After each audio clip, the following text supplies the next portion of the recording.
Okay, so sorry. So anyway, as I was saying, back to the prison reform and all the other reform we were talking about. So where's my PowerPoint?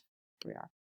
Okay, so the one thing about the education reform, it is very in the South, people are very resistant to education because not because they don't want to know things, but because they don't want to pay, they don't want a tax sponsored school. They don't want to have to pay to to to to teach all the poor whites to read. I think I told you guys before, in the South, if people went to school, it was basically usually just boys, and it wasn't even school. Families would hire tutors to teach them. And then eventually, if they went to college, they would probably go somewhere. But like K through 12 was usually done with a private tutor. Or maybe they were sent away to a boarding school or something in the North, but there weren't really great schools in the South. And again, they were resistant to it. They didn't want to pay a tax to have to educate the masses. Okay. But in the North, it was more accepted, and schools will be a little bit better. Okay. And then this is just an institution that was established for reforming criminals and the poor. Okay. This is a school for girls. Um, Okay, look, here's a male teacher. And we said one of the things that Horace Mann said, that there should be more women in the teaching profession because they were more compassionate. Okay, all right, what were the different varieties of abolitionism? Okay, so there are different ideas. Abolition is the desire to abolish slavery, but people had different ideas about how to go about doing that. And some people pushed for colonization, which would be to take a colony in Africa and basically take all of the slaves and bring them, put them back to in Africa, to bring them back. And that was not at all for even though, even if they could have their freedom, the slaves did not like that idea at all, because at this point they are African American. They're not African anymore. They haven't been since that first or second generation back in the 1600s.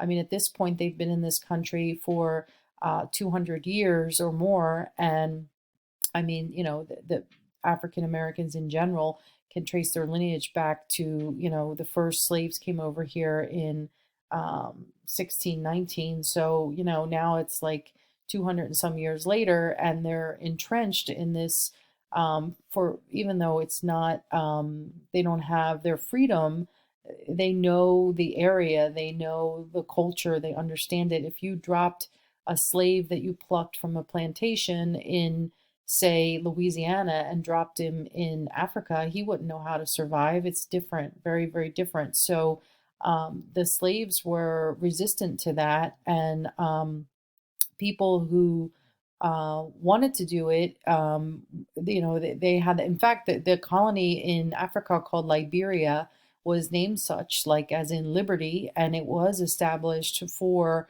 that reason, for recolonization. And actually, um, many did go, but it wasn't like thousands, not like millions or anything, just thousands went back, but not, it was not well received. Um, and it ends up not being a big thing. But some, some were taken back. Some free people of color did go on their own accord back, and that was fine because they wanted to go. But the idea of, transporting against their will all the slaves back to a foreign place, to them was not a solution. And to a lot of abolitionists, that wasn't a solution. Okay, they are American. Slaves are American. Okay, they don't want to go to a foreign country. Okay, and this is just the colonization society that was formed in an effort to do that, but it was not the big success they thought it was going to be. Okay, okay, this is a pamphlet. Everybody's writing. Remember, we said the printing presses are up and running like crazy, so everybody's writing different publications on with their feelings on slavery. Okay. So again, when it comes to abolitionism, there's two different types as well. So there's several different types. There's the people in favor of colonization, but then there's what we would call militant abolitionists and like more peaceful ones. The militant abolitionists were a little bit more direct and forceful. With their approach. One that is more militant is a white man named William Lloyd Garrison, who actually was from Massachusetts, and he had a publication called The Liberator that he wrote about abolition. It was an abolitionist magazine. And when we say he's militant, I mean, he wasn't violent or anything, but he was much more, he had words that were much more fiery, and he would like to incite, like arouse people in a way that was to fire them up. You know what I mean? Like he would say things that were crazy. He would often burn a copy of the Constitution in public to try and get people riled up. And his point was, you know, what's the point of this Constitution if it doesn't apply to millions of people who are enslaved? So William Lloyd Garrison caused a stir. David Walker was a free black man who also used the Declaration of Independence and questioned, you know, why it was not inclusive of blacks. And then anyway, so Garrison though comes on the scene and he makes a name for himself with his newspaper publication called The Liberator. Okay. This is anti-slavery organization out of Philadelphia. Okay, here's William Lloyd Garrison. Okay. And a lot of people with the abolitionist message in this antebellum period, people use the idea of moral. What they mean there by suasion is like persuasion, like trying to call into question the morality of slavery was popular in this time period to try and play upon people's empathy for their fellow human. And they use the ideas of freedom. They use what's in the, like we said, the Constitution, the Declaration, to question it. Okay, and children are taught at a young age. Abolitionist children are taught in their little readers. They use the alphabet. They use letters to try and teach a lesson. A is for abolition. B is for our brother. C is for the cotton field. D is for the slave driver. So they're teaching them about it at a young age. Okay, here's the slave market. Okay. Okay, so this is a big one too, equality before the law, regardless of race. Everyone should be entitled to the same treatment per the Constitution. Under law, people should be all allowed the same things. And the abolitionists are questioning why it is not so. It is not the case for African Americans. Okay. All right. And then someone who is not as militant, who is a leader, is Frederick Douglass. Frederick Douglass was a former slave. He was an escaped slave who finds himself eventually in the North. And he was much less militant than you would think he would be, upset about the way he was treated as a slave. And maybe, here he is here, and maybe be more fiery of a speaker, but he was very calm. He was very willing to work with anybody who wanted to help. He did not burn copies of the Constitution. He did not get excited, but he got his point across. He was a very eloquent writer, and he actually wrote some slave narratives that are useful. There's not that many slave narratives that are written in like the first person because usually reading and writing were forbidden. I mean, there certainly were slaves that either figured it out or had like a benevolent master who let them, or like a fellow child on the plantation when they were kids was innocently taught them how to read and they figured it out. I'm not saying no slave ever knew how to read, but for the most part it was forbidden. And you don't get many firsthand accounts because if they were interviewed by a white person, there would often be like a point of view that was biased.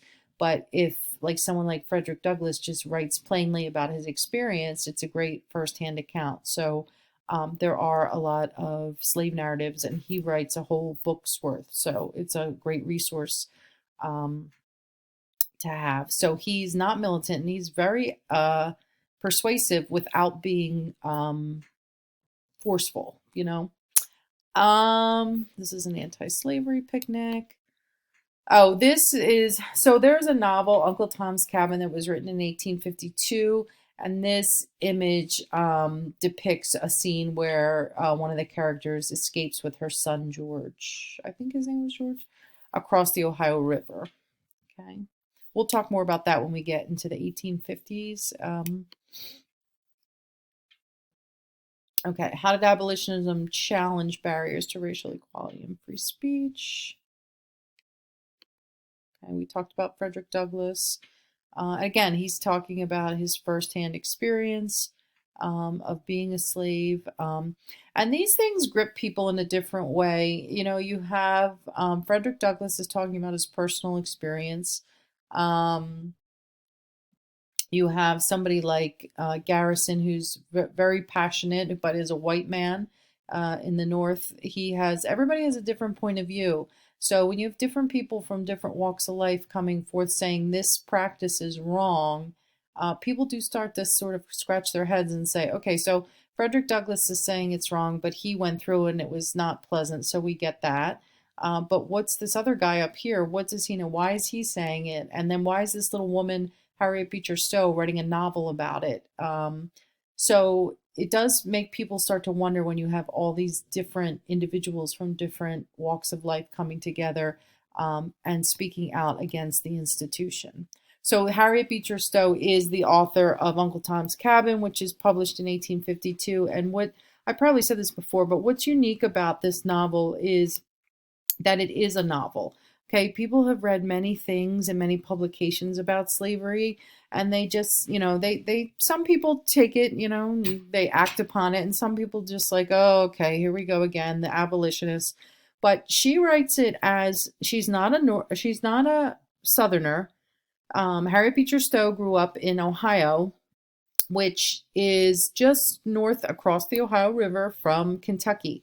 And she had traveled enough to see what was going on in Kentucky. And actually, Ohio was a place where a lot of people ran because it was a free state, but it was not that far at all. It would be like, girls, if Delaware were a slave state, and you could get in, or New Jersey, it's right across the river, right? And you could come to Pennsylvania. We would see our fair share, and New Jersey was free, but you would see your fair share of slaves coming into the state just because of the proximity of where we live. That's how close Ohio and Kentucky are to one another. Okay. So Harriet Beecher Stowe saw some stuff. So she takes her ideas and she writes a novel. And the way she writes it, when you make something a novel, little housewives are reading it, in their book clubs or whatever in their spare time, and people are becoming personally connected to the characters. And it's not a true story, but it's historically accurate in some of the things that she's writing about, the treatment of the slaves. And the main theme of the book is that the biggest fear that any slave has when they wake up every morning is, am I going to be sold away? Are my kids going to be sold away? Is my family going to be torn apart? That's all they think about. And she captures that in the book. And that resonates with people in the North who don't really have an idea what the day-to-day life is like for slaves. They hear, okay, slavery is bad. There's a lot of physical punishment. It's cruel. It's inhumane. They get that. But when they read it and they actually see the characters come to life to them, and they identify with the emotions. Their mothers reading this book and they think, oh my gosh, this poor woman, like Eliza, she had to run away and she wasn't sure if her and her son were going to make it. Okay. So over the years, the book has been scrutinized for different reasons, the language, that, the way people spoke back